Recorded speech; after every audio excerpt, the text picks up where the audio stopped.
ശബരിമലയിൽ നടക്കാൻ പാടില്ലാത്തത് നടന്നു. സ്ത്രീ ലംബടന്മാർ എന്തൊക്കെയാണ് കാട്ടിക്കൂട്ടുന്നത്? കൊന്നു തള്ളുമെന്നാണ് പറഞ്ഞത്. തദ്ദേശ തെരഞ്ഞെടുപ്പിൽ LDFന് ചരിത്ര വിജയം ലഭിക്കുമെന്ന് മുഖ്യമന്ത്രി പിണറായി വിജയൻ. LDF നല്ല ആത്മവിശ്വാസത്തിലാണ്. വലിയ പിന്തുണ LDFന് ജനങ്ങളിൽ നിന്നും ലഭിക്കുന്നുണ്ട്. UDF കേന്ദ്രങ്ങൾ ഇത്തവണ LDFനെ സ്വീകരിക്കും.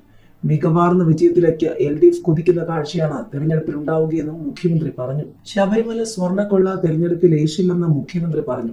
അവിടെ നടക്കാൻ പാടില്ലാത്തത് നടന്നു എന്നത് യാഥാർത്ഥ്യമാണ്. സർക്കാർ കർശന നടപടിയെടുത്തു. ഈ സർക്കാർ അല്ലെങ്കിൽ അത്തരം ശക്തമായ നടപടി ഉണ്ടാകില്ലെന്നാണ് വിശ്വാസികൾ കരുതുന്നത്. സർക്കാർ നടപടികൾക്ക് വിശ്വാസികളുടെ പിന്തുണ ഉണ്ട്. വിഷയം തങ്ങൾക്ക് അനുകൂലമാക്കാനുള്ള ദുഷ്പ്രചാരണങ്ങളാണ് UDFും BJPയും നടത്തുന്നത്.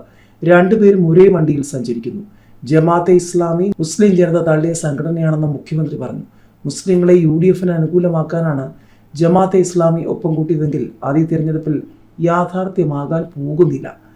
എല്ലാ വിഭാഗങ്ങളും LDFനെ പൂർണ്ണ മനസ്സോടെ അംഗീകരിക്കും. അതിജീവിതയോടൊപ്പമാണ് നാടും സർക്കാരുമെന്നും മുഖ്യമന്ത്രി പറഞ്ഞു. സ്ത്രീ ലംബടന്മാർ എന്തൊക്കെയാണ് കാട്ടിക്കൂട്ടുന്നത്? ഇരകൾ തെളിവുമായി വരാത്തത് എന്താണ്? അത് ഗൗരവമായി കാണണം. വെറും ഭീഷണിയല്ല, കൊന്നു തള്ളുമെന്നാണ് പറഞ്ഞത്. വസ്തുതകൾ പുറത്തു പറയാൻ ഇരകൾ മടിക്കുകയാണ്. ജീവൻ നഷ്ടപ്പെടുമെന്ന് ഭയക്കുകയാണ്. ഇപ്പോൾ വന്നതിനപ്പുറമുള്ള കാര്യങ്ങളും പുറത്തു വന്നേക്കാം. ലൈംഗിക വൈകൃത കുറ്റവാളികൾ ന്യായീകരിക്കാൻ ശ്രമിച്ചാൽ സമൂഹം അംഗീകരിക്കില്ലെന്നും മുഖ്യമന്ത്രി പറഞ്ഞു.